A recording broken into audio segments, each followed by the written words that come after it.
Uma boa noite a todos.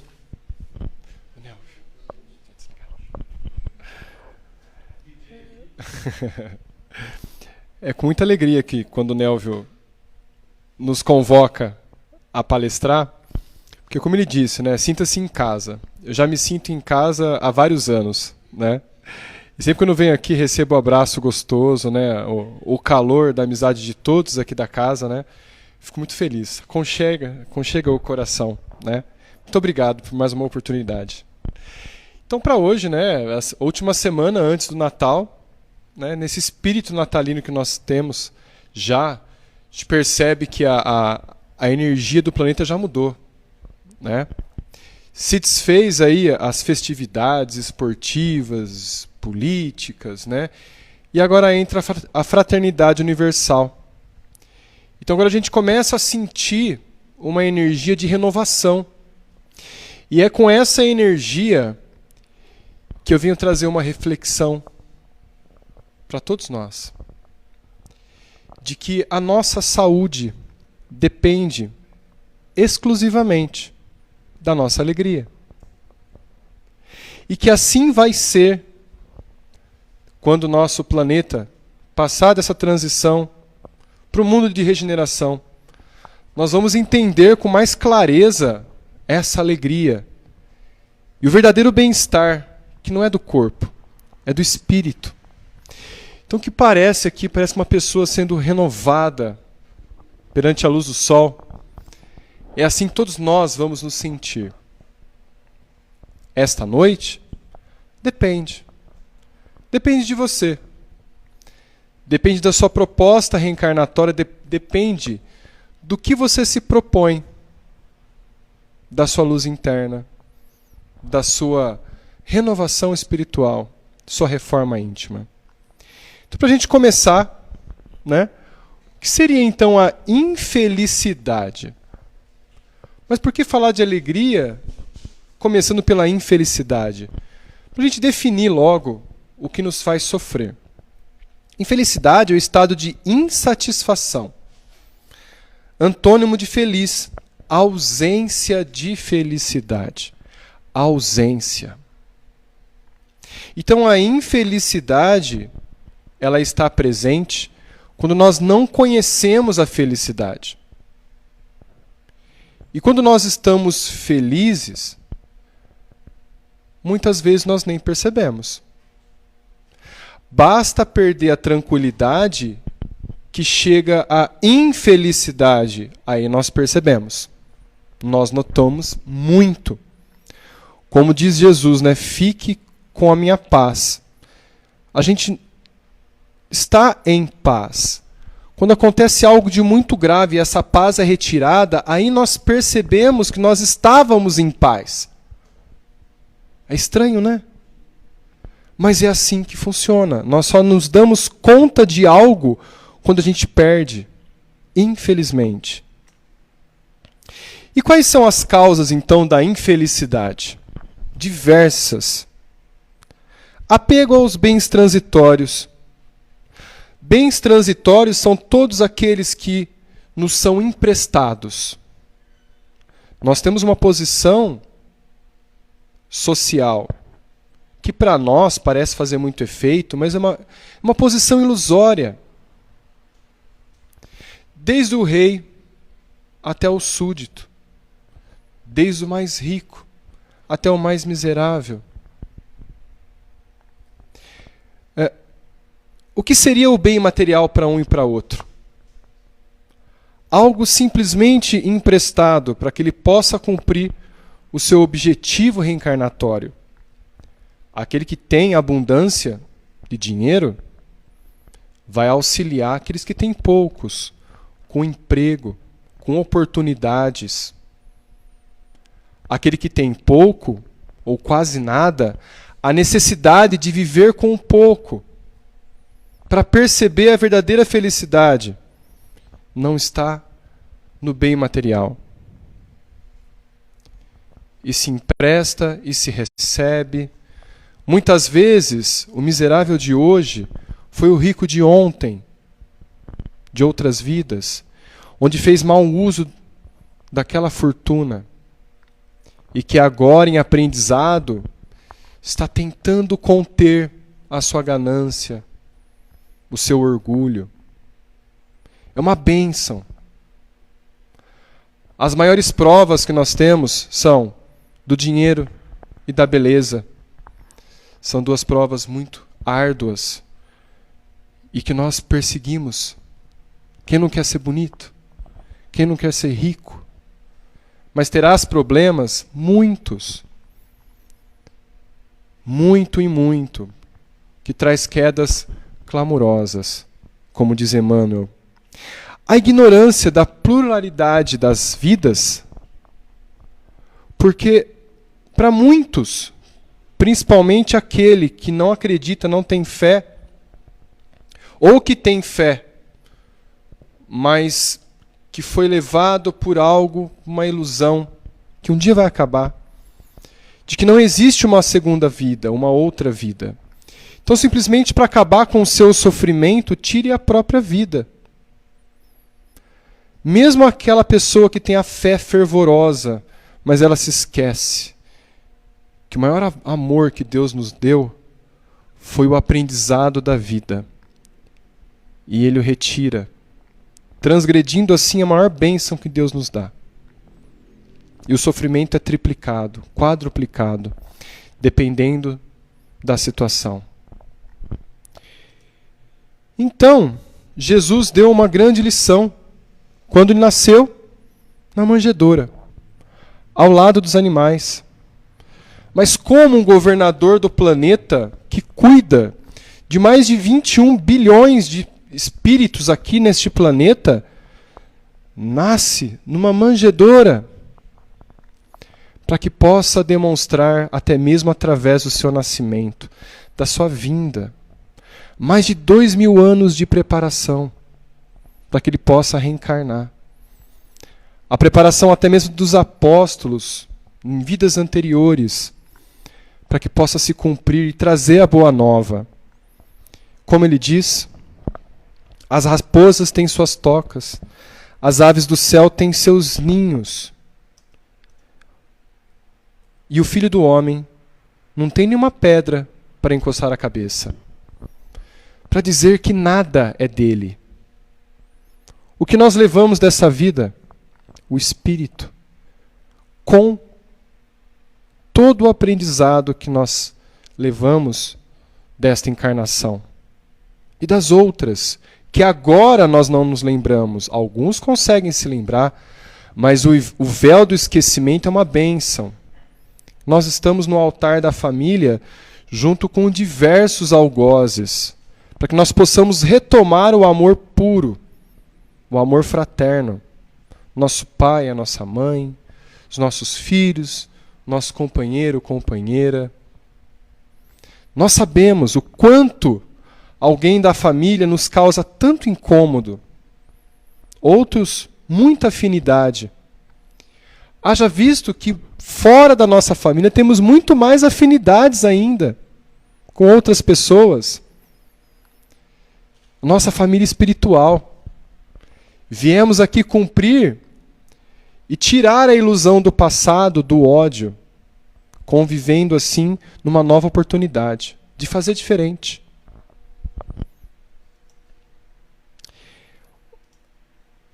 No Livro dos Espíritos, na questão 133, Kardec pergunta aos espíritos venerandos: mas então que adianta aos espíritos terem seguido a rota do bem, se isso não os isenta dos sofrimentos da vida corpórea? Haja vista Chico Xavier. Tanto sofrimento, tantas doenças, o olho. Quando reclamou para Emmanuel que um olho estava doendo, ele falou: mas você tem dois. O olho estava sangrando. Vamos ao trabalho. O trabalho não pode parar.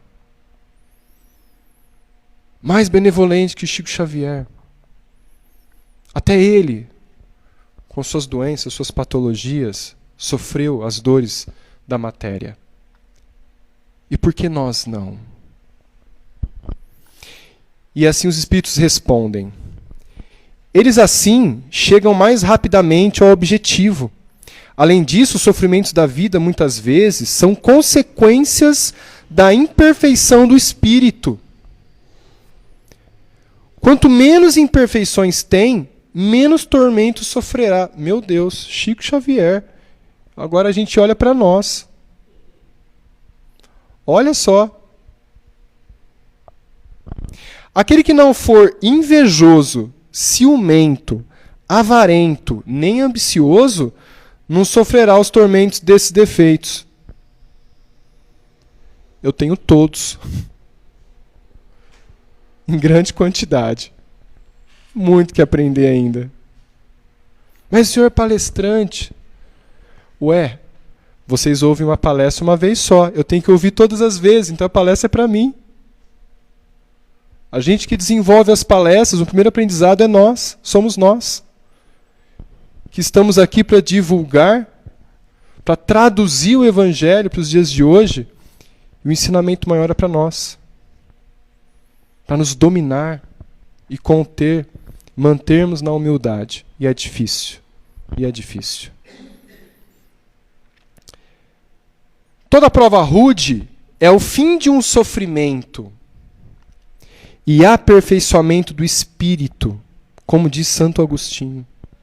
André Luiz, na sua coleção de 13 livros, A Vida no Mundo Espiritual, diz que a doença é um carvão milagroso. Ele retira as imperfeições das pessoas, do espírito. Haja visto pessoas que estão extremamente doentes, mas estão felizes. O espírito está saudável. O corpo é que está doente. Outras pessoas, o espírito está doente, mas o corpo extremamente saudável. E é através dele que rapidamente se reflete as dores do espírito. André Luiz muito nos ensina em seus livros, nas suas obras. Ele, como um médico sanitarista, Carlos Chagas, que viveu em 1910, 1920, ele traz a explicação da mediunidade das doenças através dos olhos do espírito. E quando algo marca muito o espírito na sua desencarnação, esse espírito na sua nova vida, na sua reencarnação, ele acaba atraindo aquele que ele mais pensa, mais mentaliza. Uma doença grave no intestino nasce com alguma alteraçãozinha e sempre vai lembrar daquela alteraçãozinha durante a vida. Para retirar e conter de alguma falta. Por exemplo, se a pessoa comeu muito, desenfreadamente, ela acabou substituindo o seu prazer por comer e veio a falecer através do excesso de alimento. Na vida posterior, ela vai sempre lembrar e de repente ter uma gastritezinha. Toda vez que ela come um pouco mais, a gastrite lembra. Olha só. Então as imperfeições que nós temos, as patologias, vêm para nos mostrar algo do passado, para nos proteger de algo maior. Na questão 1000, só por meio do bem se repara o mal. E a reparação nenhum mérito apresenta se não atingir o homem nem no seu orgulho, nem nos seus interesses materiais. Já perceberam que as nossas maiores quedas, elas aferem justamente o orgulho? É aquilo que nós temos que trabalhar para ter menos. E ela vem e afere naquela posição. E desde pequeno, as provas vêm na mesma consistência, no mesmo teor. Porque é ali que nós precisamos melhorar. Vidas passadas, nós erramos da mesma forma e várias vezes, tornando assim um reflexo natural. Reflexo, hoje nós nem percebemos, mas nós temos todos os reflexos para manter a vida. A respiração, a fome, a proteção. O orgulho também é um reflexo de proteção de vida. Manter a aparência. O amor, a reprodução. o cuidado com os filhos, com a prole. Isso tudo vem de acordo com a evolução desde os animais, para que nós chegássemos aqui, na fase hominal, e esses reflexos são naturais. Fiquem naturais, nós nem percebemos. Então, todas as vidas que nós erramos da mesma forma, ela se tornou um reflexo. Então, como retirar esse reflexo? Quando nós formos aferidos no orgulho. E de tanto for ferido, vai chegar um momento, chega, não dá mais. Eu tenho que mudar. Eu sempre falo desse caso, um exemplo, de que um viajante parou num posto de Minas Gerais, e aí ele viu um cachorro deitado e gritando de dor. Ele ficou intrigado, aí saiu do carro, perguntou para o frentista, esse cachorro está chorando? Ah, é verdade, ele está chorando aí faz tempo. Mas por que ele está gritando aí? Ah, porque ele deitou num prego. Mas por que não levanta? Porque não doeu o suficiente. Será que o que nos incomoda, que nós precisamos melhorar, não doeu o suficiente ainda? O que precisa para a gente levantar? Uma queda maior? Esse é o amor, está te mostrando aonde nós temos que mudar. Para que a dor não seja maior. Possamos aprender com a dor menor? Sim. Podemos mudar? Sim. Mas precisa de muita perseverança e disciplina. Quando Emmanuel encontrou Chico Xavier, ele perguntou para Chico, você está disposto a trabalhar com Jesus? E o Chico respondeu, sim, se os bons espíritos não me abandonarem. Como eu vou fazer para eles não me abandonar? Aí que Emmanuel responde, você precisa trabalhar muito, estudar sempre e se esforçar no bem. O Chico se espantado, mas como vou conseguir isso? Simples, disciplina, disciplina e disciplina. Apenas a disciplina e a organização dos nossos atos nos conduz a obras maiores. Pode ver que em todo o campo nós somos assim. No campo emocional, no campo profissional. Apenas a disciplina possamos cumprir obras muito maiores. Fazer maior soma de bem do que de mal constitui a melhor expiação. Olha só, tudo que nós temos, nós podemos fazer o bem, fazer melhor, para que nós possamos receber a felicidade. Já percebeu o estado do nosso corpo quando a gente doa algo para alguém ou faz alguma benevolência? Na próxima, tenta notar o corpo, como ele fica. Parece que uma energia vem e aquece a gente e nos abraça. A gente quer ficar naquele momento eternamente. É a energia da benevolência. Pensamentos negativos, isso tira a nossa paz e tira também a nossa saúde.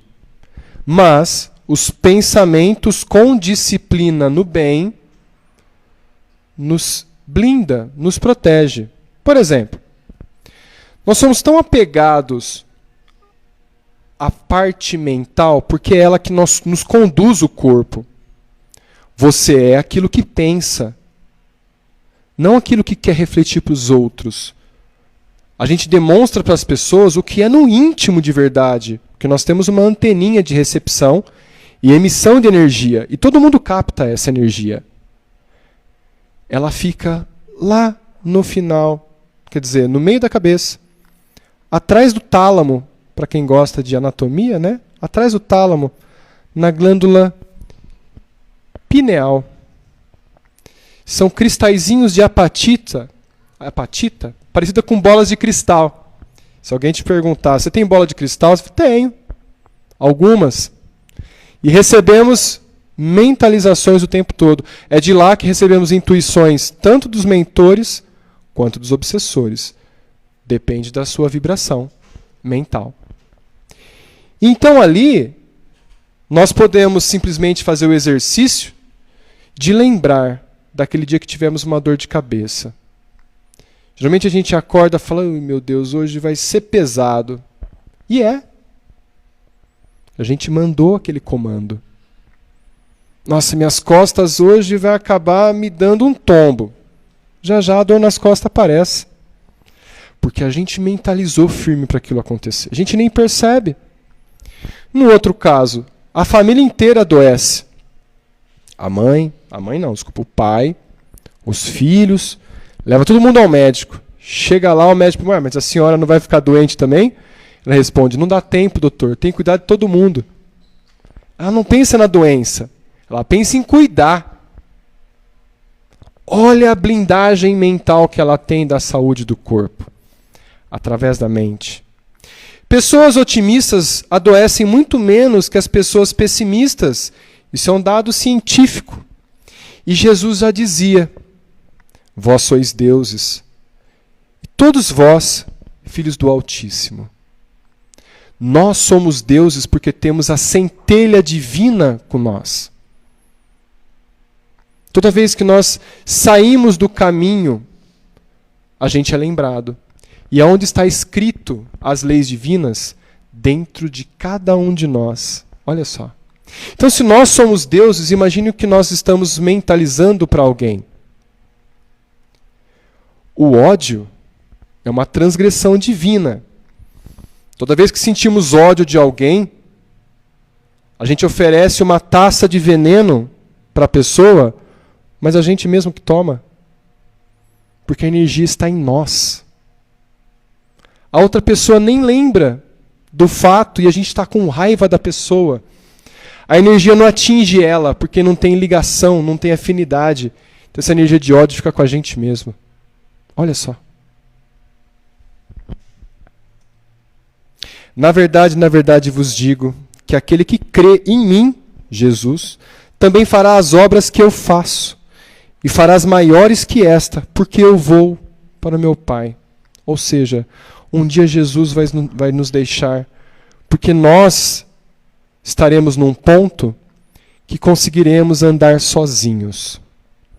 Quando toda a transição acabar, o mundo de regeneração e esse planeta se tornar um mundo feliz, ditoso, conseguiremos andar sozinhos. E lá cuidaremos de outros espíritos em outros orbes. Porque com uma perfeição, com uma evolução, quem quer ficar num planeta parado, sem fazer nada? Como diz Jesus, se meu Pai trabalha até hoje, por que eu vou parar? E Ele está dando origem a diversos planetas. Hoje nós temos informações através dos médiuns que Jesus é governador de 5 planetas. O 5º recém-formado. Recém-formado. Imagina a grandeza de Jesus. E nós também chegaremos lá um dia. Um dia. Então, como manter esse equilíbrio do corpo? No livro Missionários da Luz, ditado por André Luiz a Chico Xavier, tem o capítulo 6 que fala de oração. E o instrutor Alexandre, que conduz tanto Hilário quanto André Luiz nas pesquisas da mediunidade, do corpo e do espírito, diz o seguinte: cada célula física, célula é uma unidade formadora do corpo. Cada célula física é instrumento de determinada vibração mental. Vibração mental. Todos somos herdeiros do Pai que cria, conserva, aperfeiçoa, transforma ou destrói. E diariamente, como nosso potencial gerador de energias latentes, estamos criando, renovando, aprimorando ou destruindo alguma coisa. Somos compelidos a reconhecer que cada filho de Deus deve ser o médico de si mesmo. E até que a plena aceitação desta verdade, com aplicações de seus princípios, a criatura estará sujeita a incessantes desequilíbrios. Mas como a gente pode manter esse equilíbrio todo? A gente tem a patologia que é, em primeiro lugar no planeta, a amiga depressão, que convida a refletir o que há de errado por dentro. Repara como a depressão ela acaba isolando a pessoa e convidando a reflexão. Mas o nosso orgulho de dizer que alguém provocou isso é muito maior. E é uma força mental tão grande que ela deprime o corpo, entrando num looping que, se não for quebrado, a pessoa entra em desespero. Acaba se esvairindo. Até que possa chegar ao ato de poder tirar a própria vida, de não aguentar mais as dores. Então temos que quebrar esse ciclo, dando movimento ao corpo, auxiliando se a pessoa assim o desejar. Quando chega este momento de dificuldades, Chico também passou diversos, como nós podemos estar passando por algum momento. Emmanuel deu um conselho a Chico, que chorava em seu quarto. E esse conselho é de Maria de Nazaré, e que disse: isso também passa, porque é um aprendizado. Vai passar. Paciência, observação, oração, fé. Tem muita gente cuidando de nós. E a gente não percebe. Mas a oração faz que a gente possa sentir e nos dá força para seguir em frente com coragem, com determinação. Porque tem alguém maior olhando por nós. E a gente sente. A gente pode manter esse pensamento positivo sempre que nós estudamos os livros sagrados, o conhecimento. Conhecereis a verdade e a verdade te libertará. Qualquer livro sagrado, um livro edificante, espírita ou não, que seja edificante, já nos ajuda a manter o equilíbrio mental. A caridade, como diz Jesus, porque tive fome, deste-me de comer, tive sede, deste-me de beber, era estrangeiro e me hospedaste-me. Estava nu e vesti-me, adoeci e visitava-me, estive na prisão e foste-me ver. A caridade é a mãe de muitas virtudes. Como diz Jesus, em verdade vos digo que quando fizestes a um destes meus pequeninos irmãos, é a mim que o fizestes. Isso nos ajuda a manter a sanidade. Essa energia da caridade nos abraça, nos fortalece. E nesse momento há tantas crianças, tantas famílias necessitadas. Se tiverem oportunidade, auxiliem. Ah, mas vão fazer tal coisa. Não interessa. O que vão fazer é problema deles e da expiação deles. A nós, há a obrigação de diminuir o sofrimento de alguém que está em provação. Assim como os nossos também são diminuídos. Reparem. Toda vez que estamos em aflição, sempre tem alguém que olha por nós. Material. Que é intuído a chegar até nós e abre uma luz no nosso caminho. O amor.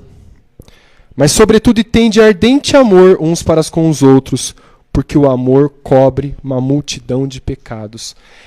Essa é a história mais linda que eu ouvi de Divaldo. Divaldo tinha um obsessor que chamava de Máscara de Ferro. Toda vez que ele viu Máscara de Ferro, aquela cara sisuda, era quando o Divaldo saía um pouquinho do eixo. E sempre perseguindo o Divaldo. Até que um dia Na mansão do caminho, onde ele abrigava diversas crianças, bateu à porta, uma mulher deixou uma criança. E todos da casa não queriam aceitar a criança. Uma menina. E o Divaldo pegou nos braços e falou: onde cabe todas estas, cabem esta aqui também. E nesse momento, o Máscara de Ferro materializou na frente dele, chorando aos prantos: Divaldo, não vou mais te perseguir. Você está acarinhando e abrigando a minha mãezinha na vida passada. Você venceu. E até então, ele fica ao lado do Divaldo, auxiliando. E como não deixar de falar do gigante deitado, Jerônimo Mendonça, que dois fatos bem interessantes dele: um rapaz alto, forte, com muito vigor físico, olhava para o espelho, batia no peito e falava: "Ê, Tarzan", que na época tinha saído o filme do Tarzan. E aí, numa sessão espírita, incorporou um instrutor e disse: tem uma mensagem para um certo Tarzan. Agarre no cipó da fé e enfrente a selva de provações. E a partir daí, ele parou de andar. Ficou numa cama, mas ele fundou diversas casas espíritas, auxiliou diversos orfanatos, palestrava, fazia parte das pessoas que ajudavam por telefone, pessoas que tentavam suicídio, que ligava lá, ele atendia. Tinha uma obsessão muito forte, não conseguia dormir, ele ficava ao lado do telefone para atender e consolar e ajudar as pessoas. Para ver como o corpo está doente, não o espírito. Até, num ato constrangedor, esse espírito grandioso teve algo a demonstrar de alegria. Foi a uma sessão de cinema, acamado, na cama. E uma mulher, uma garota, passou correndo e tropeçou na cama e disse: não é possível, todo lugar que eu vou, esse aleijado está. E hoje aqui no cinema. Ele virou para a mulher, falou: mas minha filha, você não para em casa?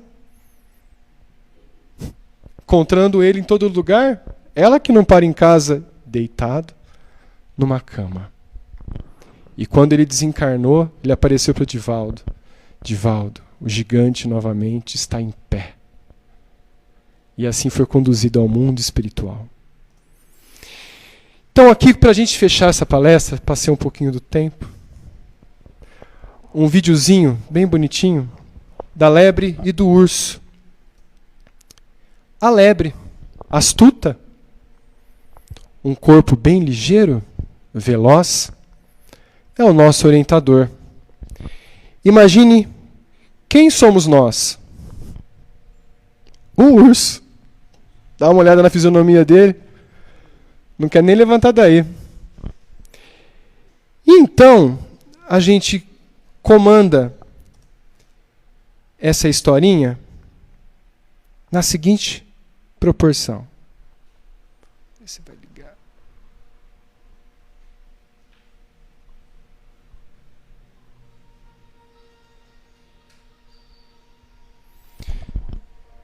Nós caminhamos em qualquer lugar e ele está lá, junto de nós. Mas nós sabemos que o urso e o inverno não combinam, porque ele não é um urso polar. Mas o inverno ensina que devemos fazer, devemos economizar. Mas nas primeiras etapas do inverno, ele já se sente cansado. Os nossos problemas, e o orientador nos puxa. Olha lá, estão todos se preparando para a festa da fraternidade, demonstrando que há felicidade mesmo nessa provação. Mas a gente não ouve. E orgulhoso, a gente se fecha. Cabisbaixo, pensando nos piores medos, a gente se resguarda na nossa caverna. do interior de si. E dessa forma a gente dorme o sono profundo do desespero. Mas nosso orientador está lá, tentando fazer algo por nós, deixando assim algo de bom para a gente. Mas a gente pode simplesmente acordar. E a gente consegue enxergar a felicidade dentro daquela aprovação, olhando com cara de bobo que está esse urso vendo a festa de Natal. E então nosso orientador, orgulhoso, porque nós aprendemos a lição. E qual foi a lição? O despertar de nós mesmos.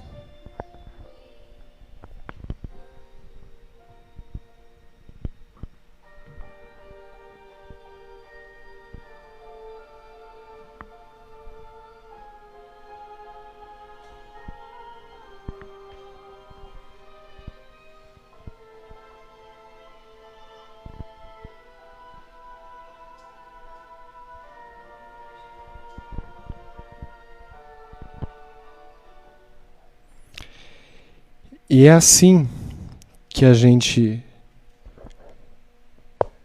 conduz a nossa vida, sem se dar conta de que algo muito maior que nós nos esperando. Todas as nossas dificuldades e nossas provações são ensinamentos necessários para o espírito. Há de ter paciência, fé, resignação. E muito mais que isso, alegria por onde passa. Auxilia quem está ao nosso lado. A nossa dor não é maior do que a do nosso irmão. Nosso planeta vai evoluir quando todos nós dermos conta que todos nós precisamos um dos outros. Fica a nossa reflexão para o nosso ano maravilhoso, de muitas provações e todas elas vencidas, porque nós aprendemos. Que venham outras que possamos ter paciência de aprender.